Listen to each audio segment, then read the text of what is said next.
Hey, you're stuck in traffic with Wolf Gork, Humans Riffing and IT security. Today, looking at the Unified Controls Framework. I was launching a new one of our academy teams. These are the small teams that I hire a few times a year, junior analysts that we train and ramp up.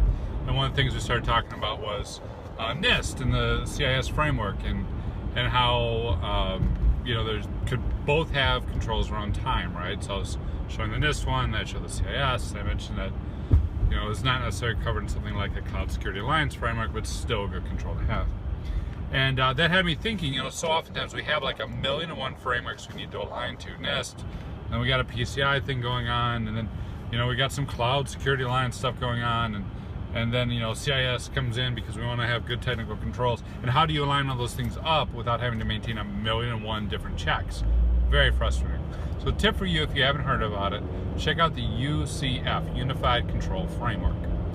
What the UCF does, the Unified Control Framework does, is allows you to map various controls to a common set, right? And it does it automatically. You say, okay, I want to look at NIST, I want to look at CS, I'm concerned about some ISO. Show me all the different interlinks and give me a common control that will satisfy that intersection of those control sets.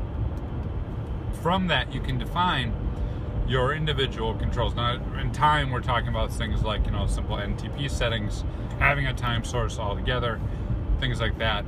It gets much more complicated when you're looking at like log settings or administrative controls or anything like that. But by having a common control, you can satisfy several different standards, as well as then begin to set, okay, what is our testing standard? We know we have this control. How do we validate to make sure it really exists, that it's being followed, that it's effective, that it can't be circumvented?